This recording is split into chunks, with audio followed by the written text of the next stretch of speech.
Hello student, this is Muhammad Bilal Rahmani. Today we are going to discuss one or more question. Question is a GATE 2018 question number 27. Okay. Question आपका ये bilinear transformation से, यानी आपका ये question complex analysis की topic, एक बहुत बेहतरीन सा कॉन्सेप्ट आपका बाइलिनियर ट्रांसफॉर्मेशन, वहाँ से आपका ये क्वेश्चन पूछा हुआ है। ये क्वेश्चन आपका बहुत ही सिंपल है, एक काउंटर एग्जांपल पे आपका ये क्वेश्चन सॉल्व हो जाएगा। और कॉम्प्लेक्स एनालिसिस का जो पेपर है वो अपने आप में एक बेहतरीन सा पेपर है। एप्लीकेशन के मामले में वो पेपर बहुत ही ईजी पेपर है। कॉम्प्लेक्स अगर आप बात करें तो नेट में IIT JEM, GATE, NBHM, TFIR, ये जो आपके वनडे एग्ज़ाम्स है, इन सभी एग्जामिनेशन में आपका कॉम्प्लेक्स एनालिसिस का क्वेश्चन 1-2 क्वेश्चन 4 क्वेश्चन रहता ही रहता है, ठीक है। और ये बेहतरीन सा कॉन्सेप्ट है, जैसे कॉची इंटीग्रल फार्मूला हो गया, बाइलिनियर ट्रांसफॉर्मेशन हो गया, लॉरेंट सीरीज हो गया, एनालिटिक फंक्शन हो गया, कांस्टेंट फंक्शन हो गया। ये सभी जो आपके रिजल्ट्स है, कॉन्सेप्ट है, इन सभी पे जो बड़े बड़े वनडे एग्ज़ाम है, उन सभी एग्जामिनेशन में क्या होता है, ये क्वेश्चन उससे आते हैं, ठीक है।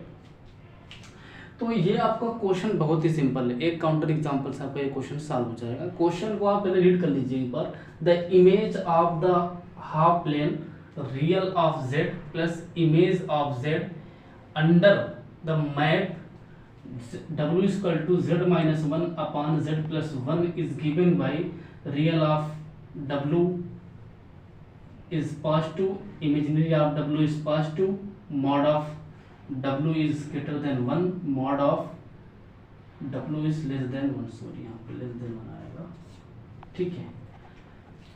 तो इमेज के बारे में बात किया है, what is the image of this plane, है ना। ये जो आपकी हाफ प्लेन दी हुई है, ये जो आपकी ये हाफ प्लेन दी हुई है क्वेश्चन में, इसका इमेज क्या आएगा, ये क्वेश्चन इस पे पूछा है आपका।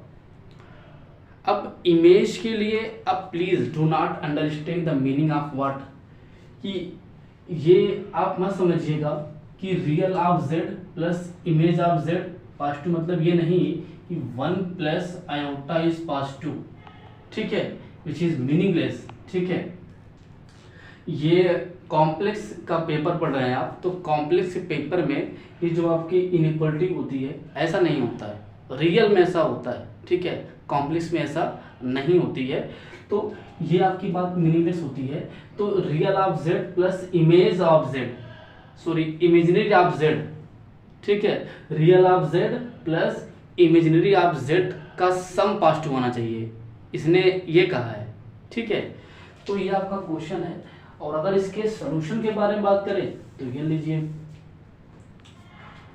इसका सॉल्यूशन ले लीजिए आप, ठीक है। Solution what give me function w equal to f of z is equal to z-1 और z प्लस आयोटा, और यहाँ पर जो आपका z equal to not iota, बहुत की बात नहीं है, लेकिन लोग कहाँ नहीं है, ठीक है। अब सवाल ये, real of z plus image of z positive, okay.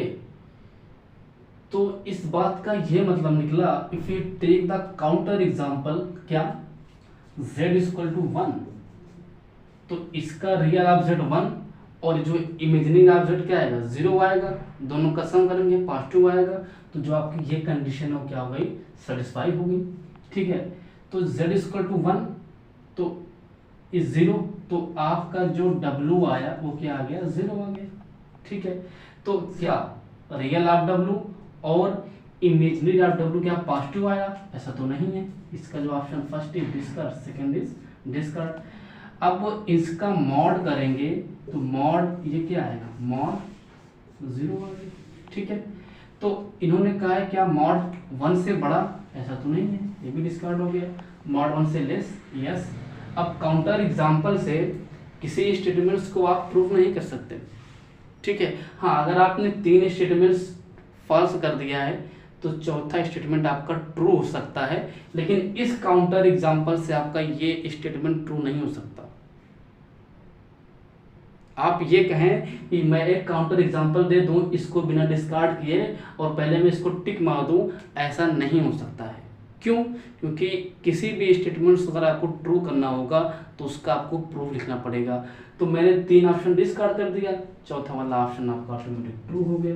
तो इस हिसाब से क्वेश्चन पूछते हैं। देख लीजिए क्वेश्चन, एक लाइन के अंदर आपका क्वेश्चन सॉल्व हो गया, ठीक है।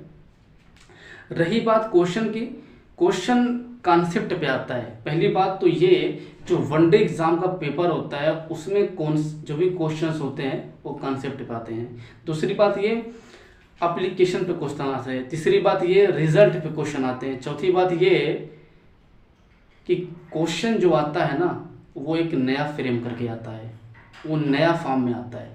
ऐसा नहीं है कि कोई क्वेश्चन रिपीट होता है बार बार, ऐसा भी नहीं है कि कोई क्वेश्चन किसी एग्ज़ाम से किसी किताब से पूछा गया है। क्वेश्चन जो प्रोफेसर्स लोग फ्रेम करते हैं वो उनका एक अलग तरीका होता है सोचने का, ठीक है। एक एक पेपर का स्पेशलिस्ट जो प्रोफेसर होते हैं वो क्वेश्चन फ्रेम करते हैं, ठीक है।